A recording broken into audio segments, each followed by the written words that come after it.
దేవుని వాక్యం ద్వారా మనందరూ దీవించబడతాం, ఆత్మలో వర్ధిల్లుతాం. దేవుని వాక్యము సత్యం.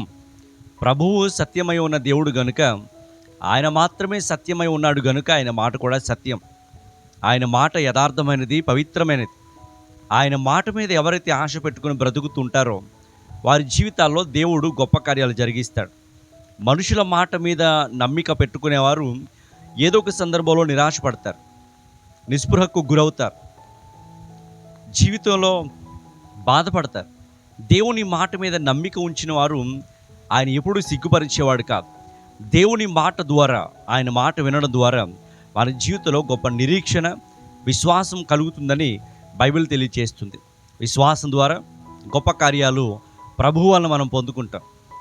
మనుషులుగా మనం చేయలేని కార్యాలు దేవుడు మాత్రమే మన జీవితంలో చేయడానికి విశ్వాసం ఎంత ప్రాముఖ్యమైనదో, ఆ ప్రాముఖ్యమైన విశ్వాసం కేవలం దేవుని వాక్యం ద్వారా మాత్రమే మనం పొందుకుంటాం. మీరు దేవుని వాక్యానికి ఎంత ప్రాధాన్యత ఇస్తారో, ప్రాముఖ్యతనిస్తారో, దేవుని నుండి అంతే అద్భుత కార్యాలను మీ జీవితాన్ని పొందుకుంటారు. మీ విశ్వాస జీవితం దేవుని వాక్యం మీద కట్టుకోకపోతే, జీవితంలో పరిస్థితులు తారుమారు అవుతున్నప్పుడు, అనుకోని పరిస్థితులు ఎదురైనప్పుడు మీ జీవితం అతలాకుతలం అయిపోతుంది, మీ విశ్వాసం చెల్లాచెదరైపోతుంది. అందును బట్టి దేవుని సేవకునిగా మీ అందరికీ తెలియజేసే మాట ఒకటే: మనుషులు చెప్పే మాటలు, సిద్ధాంతాల కంటే దేవుని వాక్యం ఏం సెలవిస్తుందో దాని మీద మీ విశ్వాసాన్ని కట్టుకోండి. దేవుడు మీ జీవితాలని బాగు చేస్తాడు. ఈరోజు దేవుని వాక్యంలో నుండి ఆదికాండం 39వ అధ్యాయంలోనే ఒక మాటను మీకు జ్ఞాపకం చేయాలని కోరుతున్నాను. ఆదికాండం 39వ అధ్యాయం మనం జాగ్రత్తగా చదివితే యోసేపు జీవితంలో రెండవ దశలోని మొదటి భాగాన్ని మనం చూస్తాం. అనగా యోసేపు అన్నల దగ్గర నుండి, తండ్రి దగ్గర నుండి దూరం అయిపోయిన తర్వాత ఐగుప్తు దేశానికి బానిసగా తీసుకుని వెళ్ళిపోయాడు. ఆయనను తన సొంత బ్రదర్సే అమ్మేశారు. ఇష్మాయిల్కి అమ్మేసినప్పుడు వారు ఐగుప్తు దేశంలోని ఫరో దగ్గర పనిచేసే పొతిఫర్ అనే ఒక యజమానుడికి లేదా ఒక దాసునికి అమ్మినప్పుడు అతన్ని యజమానుడిగా కలిగి ఈ యోసేపు పనిచేయడం మొదలుపెట్టాడు. యోసేపు పొతిఫర్ ఇంటిలో ఉన్నంతకాలం కూడా పొతిఫర్ గుర్తించింది ఏంటి అంటే, యోసేపును బట్టి దేవుడు పొతిఫర్ను, అతని ఇంటి వారిని, అతనికి ఉన్నదంతటిని కూడా ఆశీర్వదిస్తున్నాడని అతడు గుర్తించాడు. యోసేపును బట్టి దేవుడు ఐగుప్తుని ఇంటిని దీవించాడు, ఆశీర్వదించాడు. అది తనతో ఉన్న ఆ యజమానుడు అనగా పొతిఫరు గమనించాడు. యోసేపు జీవితాన్ని ఒక్కసారి ఆలోచిస్తే శ్రమల సుడిగుండం, ఎన్నో ఇబ్బందుల మధ్యన ప్రయాణం, గమ్యం తెలియని ప్రయాణం, నిరీక్షణ మాత్రమే చేత పట్టుకొని దేవుని మీద విశ్వాసంతో ముందుకు సాగిపోతున్న ప్రయాణం యోసేపుది. దేవుడు ఎన్నో దర్శనాలు, కలలు ఆయనకి ఇచ్చాడు.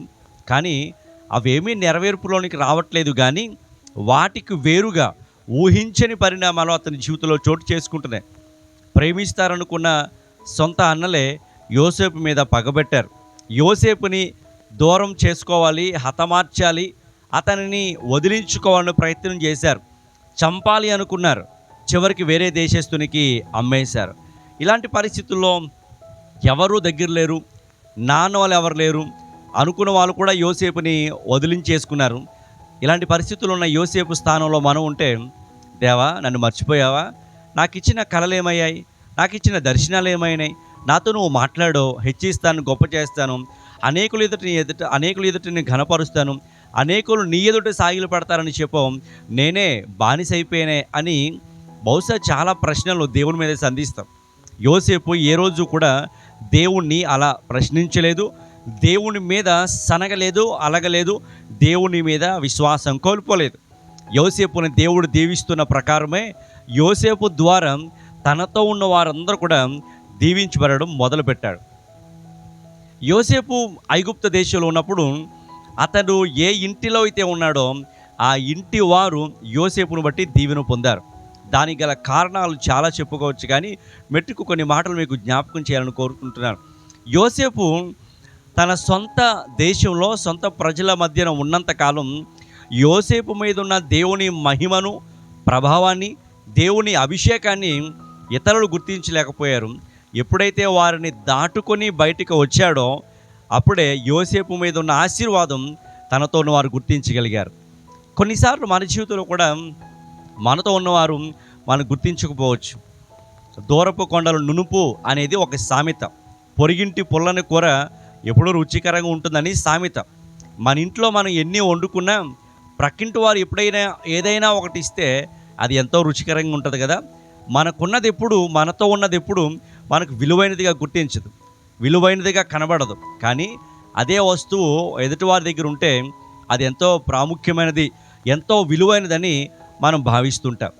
మనతో ఉన్న మనుషులకి మనం ఎప్పుడూ విలువ ఇవ్వం, దూరంగా ఉన్న మనుషులకు మాత్రం విలువనిస్తాం. మనతోనే ఉన్న దైవజనులు, మనతోనే ఉన్న దేవుని సేవకులు మనతో చనువుగా, స్వేచ్ఛగా, ప్రేమగా ఉంటుంటే వారు చులకనగా కనబడతారు. అదే దూరం నుండి టచ్ మీ నాట్లాగా మాట్లాడే వాళ్ళైతే ఎంతో గొప్పవారని భావిస్తుంటాం. మన దగ్గర ఉన్న వస్తువులకి కానీ మనుషులకు కానీ ఇప్పుడు మనకు విలువ ఇవ్వరు కొంతమంది. అందుకే కొంతమంది స్త్రీలు అంటుంటారు, నేను ఉన్నంతకాలమే, నేను లేకపోతే నా విలువ ఏంటో తెలుస్తుంది మీకు అంటారు. ఎందుకంటే విసిగిపోయినప్పుడు, బాధ అనిపించినప్పుడు, విలువను మనుషులు గుర్తించినప్పుడు బహుశా మాట అంటారేమో. యేసుక్రీస్తు ప్రభు కూడా తన సొంత పట్టణానికి వెళ్ళి ఆయన వాక్యం ప్రకటించి అద్భుతాలు చేయాలనుకుంటే ఆ పట్టణపు ప్రజలే యేసు ప్రభుని నమ్మలేదు. ఆ టైంలో యేసు ప్రభు ఎంత బాధపడ్డారంటే, ప్రవక్త తన సొంత దేశంలో ఎప్పుడూ ఘనుడు కాదు, దైవజనుడు తన ఉన్న ప్రాంతంలో ఎప్పుడు ఘనుడిగా ఎంచబడడు. అవును, కొంతమంది తమతో ఉన్న వారిని ఎప్పుడు ఘనపరచరు, కానీ దూరంగా ఉన్న వాళ్ళు మాత్రం బాగా ఇష్టపడుతుంటారు. యోసేపు తన సొంత దేశంలో సొంత ప్రజలు మధ్యన ఉన్నంతకాలం ఎవరు ఆయన్ని గుర్తించలేదు, చులకనగా చేశారు, అసహ్యంగా మాట్లాడారు, హేళనగా మాట్లాడారు, కలలు కనేవాడు వస్తున్నాడని నవ్వులాటగా మాట్లాడారు. ఎప్పుడైతే వారిని దాటుకొని బయటకు వచ్చాడో యోసేపు ద్వారా అనేక మంది దేవుని ఆశీర్వాదం పొందడం మొదలుపెట్టారు. దీన్ని బట్టి మనం అర్థం చేసుకోవాల్సింది ఏంటంటే, కొన్నిసార్లు నీవు దీవించబడి నీతో ఉన్న వారందరూ కూడా నీ ద్వారా దీవించబడాలంటే నువ్వు కొన్ని పరిస్థితులను దాటుకొని రావాలి, వదిలిపెట్టి రావాలి. కొంతమంది మనుషులను, కొన్ని స్నేహాలను, సంబంధాలను, కొన్ని వస్తువులను వదిలిపెట్టి రానంతకాలం నీ ద్వారా ఎవరు దీవించబడరు. ఆదికాండం 12వ అధ్యాయంలో కూడా అబ్రహాముని దేవుడు తానున్న దేశం నుండి వాగ్దాన దేశానికి నడిపిస్తానని వెళ్ళిపోమన్నాడు. నువ్వు వెళ్ళు చోట నేను ఆశీర్వదిస్తానన్నాడు. ఉన్న చోటను ఆశీర్వదించలేడా? ఉన్న చోట దేవుడు ఆశీర్వదించడానికి ఏమైనా అడ్డా అంటే కాదు. అబ్రహాము ఉన్న చోట అబ్రహాముని ఎవరు గుర్తించేవారు లేదు. తన తండ్రి అబ్రహామును వెనక్కి లాగుతున్నాడు. తనతో ఉన్న వారు ఎవరు అబ్రహామును గుర్తించిన వారు కాదు. కానీ అబ్రహాము ఒక ప్రాంతం నుండి వదిలి మరొక ప్రాంతానికి వెళ్ళాక గుర్తించారు, అబ్రహాముని దేవుడు దీవిస్తున్నాడు అని. నువ్వు కూడా కొన్నిసార్లు కొన్ని పరిస్థితులు వదులుకొని రావాలి. నీ విలువ తెలియని మనుషులు, నీ విలువను గుర్తించని మనుషుల మధ్య నువ్వు ఉన్నంతకాలం దేవుని కార్యాలు నీ జీవితంలో జరగవు. మనుషులు కావచ్చు, సంబంధాలు కావచ్చు, అలవాట్లు కావచ్చు, నువ్వు ఉన్నది ఏది పట్టుకొని బ్రతుకుతున్నావో దాన్ని వదిలిపెట్టు. కొన్నిసార్లు నీకున్న అలవాట్లు, వ్యసనాలే నీ ద్వారా ఎవరో దీవించబడకుండా కారణమవుతుందేమో. దాన్ని వదిలిపెట్టావా? ఆ లోక సంబంధమైన వ్యవహారాలు, సాంప్రదాయాలు, ఏదో లోకరీత్యా లాభం కలుగుతుంది అనుకుంటున్నవే, అది నీవు దీవెనకరంగా ఉండకుండా అడ్డుపెడుతుంది. దాన్ని వదిలిపెట్టి నువ్వు ముందుకు వచ్చినప్పుడే అనేకులకు దేవుడు నిన్ను దీవెనకరంగా మారుస్తాడు. ఎంతకాలం నీ విలువ తెలియని వ్యక్తుల కోసం కన్నీళ్లు కారుస్తాం?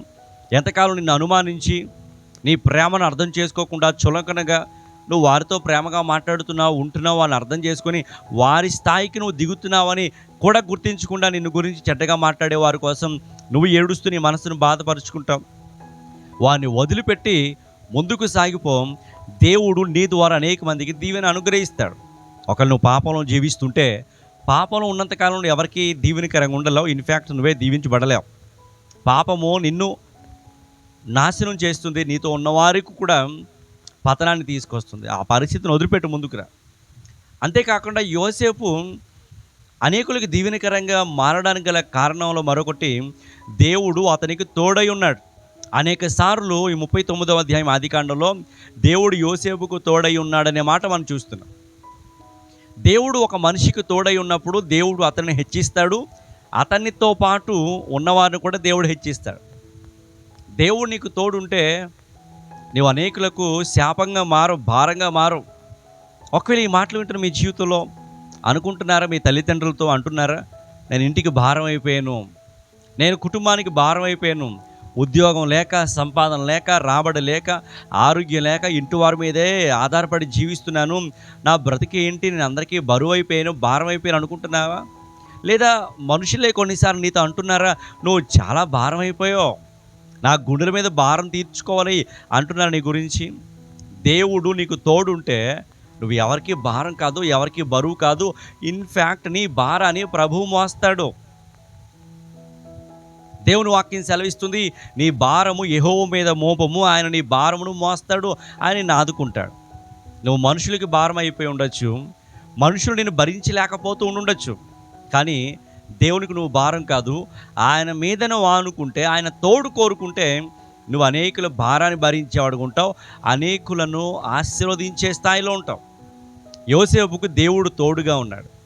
నీకు మనుషులు తోడు కోరుకుంటున్నావు కానీ దేవుని తోడు కోరుకుంటున్నావు? అసలు లోకం తోడు, స్నేహితుల తోడు, మనుషుల తోడు, బంధువుల తోడు కోరుకుంటున్నావు కానీ దేవుని తోడు కోరుకో. అయ్యా నీవు నాతో ఉండు, నన్ను ఆశీర్వదించు, అనేకులకు దీవెనకరంగా ఉంచు అని ప్రార్థన చేయి. ఆయన తోడు నువ్వు కలిగి ఉంటే అనేకులకు నీవు దీవెనకరంగా ఉంటావు. సాధారణంగా స్త్రీలు పాలు మరగబెట్టిన తర్వాత దాంట్లో తోడేస్తారు, కొంచెం కమ్మని పెరిగేస్తే తోడవుతుంది. ఎప్పుడైతే కమ్మని తోడు వేసామో పాలు చక్కని పెరుగుగా మారుతుంది, ఎంతో టేస్టీగా ఉంటుంది. నీ జీవితంలో కూడా నీ జీవితాన్ని టర్న్ చేసే దేవుని తోడు కోరుకో. చెడ్డగా నీ జీవితాన్ని మార్చి నీ జీవితాన్ని పాడు చేసే మనుషులు తోడు కోరుకోవద్దు, దేవుని తోడు కోరుకో. దేవుడు అనేకులకు దీవెనకరంగా నిన్ను మారుస్తాడు. యోసేపు అనేకులు దీవెనకరంగా ఉండడానికి గల కారణం దేవుడు అతనికి తోడై ఉన్నాడు. బైబిల్లోనే కాదు, సంఘ చరిత్రలో దేవుని తోడు కలిగిన ఏ మనుషుడైనా సరే అనేకులకు దీవెనకరంగా మారిపోయాడు. ఈరోజు దేవుడు నీకు తోడు ఉండాలని కోరుతున్నాడు. మరి ఆయన తోడు నువ్వు కోరుకుంటున్నావా? ఆయన నీకు ఎప్పుడు తోడుగా ఉండాలని ఆశిస్తే అడగండి, దేవుడు మీకు తోడుగా ఉంటాడు. మూడవదిగా, యోసేపు ఎందుకు అనేకులకి దీవెనకరంగా ఉన్నాడంటే, నష్టము కలిగిన పరిశుద్ధతలోనూ పనిచేసే విషయంలోనూ రాజీ పడలేదు. అవును, పోతీఫర్ యొక్క భార్య అతను ఎంతో శోధించింది, పాపము చేయడానికి ప్రేరేపించింది. యోసేపు అక్కడి నుండి పారిపోయాడు. తన వస్త్రపు చెంగునైనా పోగొట్టుకున్నాడు కానీ తన శీలాన్ని పోగొట్టుకోలేదు. ఈ రోజుల్లో చాలామంది యవనస్తులు తమ శీలాన్ని కోల్పోయేవారు ఉన్నారు. వివాహం కాకమునిపే తమ పవిత్రతను, తమ పరిశుద్ధతను కోల్పోతున్నారు. వివాహం కాకమునిపే తమ జీవితాన్ని వేరే వాళ్ళకి దాసోహం చేసి ప్రెగ్నెంట్ అవుతున్న వాళ్ళు ఉన్నారు. వివాహం కాకమునిపే తమ యొక్క కన్యత్వాన్ని కోల్పోతున్న వారు ఉన్నారు. దేవుని దృష్టికి అది ఎంత నీచమో, దేవుని దృష్టికి అది ఎంత అసహ్యం మీకు తెలుసా? దానిని జారత్వం పిలిచారు. జారులు దేవుని రాజ్యానికి వారసులు కాదు. కొంతమంది ఇలా మాట్లాడుతున్నారు, అయ్యా మేము పెళ్లి చేసుకుంటాం కదండి, కాబట్టి ఈ పని చేసాం, కమిట్ అయిపోయాం. ఒకళ్ళని పెళ్లి చేసుకోవచ్చు, పెద్దల సమక్షంలో పెళ్లి చేసుకోవచ్చు, తర్వాత పిల్లలను కనొచ్చు, కానీ పెళ్లి కాకము నువ్వు చేసిన తప్పులు ఖచ్చితంగా దాని శిక్షణ అనుభవించాల్సిందే. పశ్చాత్తాపడకపోతే, దాని విషయం నువ్వు అది తప్పు అని గుర్తించి ప్రభువుని ప్రాధేయపడకపోతే దానికి తగిన శిక్షను అనుభవించాల్సిందే. వివాహం కాకమునిపే తమ శీలాన్ని కోల్పోయి, పవిత్రతను కోల్పోయి, తమ శరీరాన్ని అమ్మేసుకుని బ్రతికే దౌర్భాగ్యపు యవనస్తులు చాలామంది బ్రతుకుతున్నారు. అది నీకు దీవెనకరం కాదు. అలాంటి వారికి యోసేపు మంచి మాదిరి. నష్టము కలిగిన శిక్ష అనుభవిస్తాడని తెలిసిన, అవమానం పాలవుతాడని తెలిసిన పవిత్రతను కాపాడుకోనుకున్నాడు. పరిశుద్ధత విషయంలో రాజీ పడకుండా బ్రతికాడంతే. మరి నీవు రాజీ పడని భక్తి జీవితాన్ని చేస్తున్నావా? పరిశుద్ధత కాపాడుకుంటున్నావా? వాక్యం సెలవిస్తుంది, హృదయశుద్ధి గల వారు ధన్యులు, వారు దేవుని చూస్తారని. హెబ్రీయులకు రాసిన పత్రిక 12:14 ఉంది, పరిశుద్ధత లేకుండా ఎవరు దేవుని చూడలేరు. పరిశుద్ధత కలిగి ఉండాలని వాక్యం ఎంతో గట్టిగా హెచ్చరిస్తుంది. మరి పరిశుద్ధత విషయంలో ఎంత రాజీ పడిపోతున్నాను? యోసేపు దేవుని ఎదుట ఎంత దుష్కార్యం చేసి ఇలాగా ఆయన్ను బాధపెడతాను, తన సొంత ఇష్టము కంటే, సంతోషము కంటే, హెచ్చింపు కంటే, మనుషులను సంతోషపెట్టి వారి కోరిక తీర్చేదానికంటే దేవునిని సంతోషపెట్టాలనుకున్నాడు. దానికి శ్రమ కలుగుతుందని తెలిసిన దాని నుండి దూరంగా పారిపోయి. ఈరోజు నీ జీవితంలో పరిశుద్ధత కాపాడుకోవడానికి ప్రయత్నిస్తున్నావా? పరిశుద్ధంగా జీవించడానికి నువ్వు పనిచేస్తున్న చోట కావచ్చు, నువ్వు చదువుకుంటున్న చోట, నువ్వు నివసిస్తున్న చోట పరిశుద్ధంగా కాపాడుకుంటూ నీ దేహాన్ని కాపాడుకుంటున్నావా? నీవు ఒంటరిగా జీవిస్తున్న స్త్రీవా? అనేక శోధనలు నీకు వస్తూ ఉంటాయి. నీవు ఒంటరిగా జీవిస్తున్న పురుషుడువా లేదా యవనస్తుడివా, అనేక శోధనలు అనేక రకాలుగా నీ మీదకి వస్తుంటే వాటిని ఎదిరించాలంటే వాక్యము, ప్రార్థన, దేవుని ప్రజల సహవాసం నీకు అవసరం. దేవుని ఆత్మశక్తి నీకు అవసరం. ఒకవేళ నీవు పాపాన్ని జయించకపోతే, ఎదిరించకపోతే అది నీ లోబరుచుకుంటుంది. నీ దేహము పాపానికి లోనైపోతుంది. తద్వారా దేవుని మహిమపరచలేం. ఈరోజు యోసేపు ఎందుకు అనేకులకు దీవెనకరంగా ఉన్నాడు అంటే అతడు పరిశుద్ధతను కాపాడుకున్నాడు. తనకి ఇవ్వబడిన పని విషయంలో రాజీ పడకుండా, సనుకోకుండా జీవించాడు. నీవు కూడా ఈరోజు నిజంగా దేవునికి మహిమకరంగా జీవించాలి. నీ ద్వారా అనేక మంది దీవించబడాలంటే విడిచిపెట్టాల్సిన వాటిని విడిచిపెట్టు. దేవుని తోడు కోరుకో. దేవుని ఎదుట పవిత్రంగా బ్రతకడానికి నిన్ను తీర్మానించుకో, సిద్ధపరచుకో. దేవుడు నీ ద్వారా అనేక మందిని దీవిస్తాడు. ఒకవేళ నిన్ను గురించి చెడ్డగా మాట్లాడుతున్న, ఎవరికి పనికి రావు అంటున్న మనుషులే ఒకరోజున నిన్ను బట్టి ఆనందిస్తారు. నిన్ను బట్టి మేము బ్రతుకుతున్నాం, నిన్ను బట్టి మేము కడుపు నింపుకుంటున్నాం, నిన్ను బట్టి ఇలా బ్రతికున్నామని చెప్పే రోజులు వస్తాయి. అలాంటి రోజులు ఖచ్చితంగా ప్రభు మీ అందరికీ అనుగ్రహిస్తాడు. ఈ రోజులు ఎప్పుడూ ఒకలాగా ఉండవు.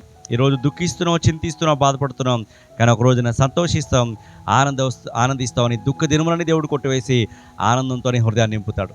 అలాంటి కృప ప్రభు మీ అందరికీ అనుగ్రహించునుగాక. ఆమేన్.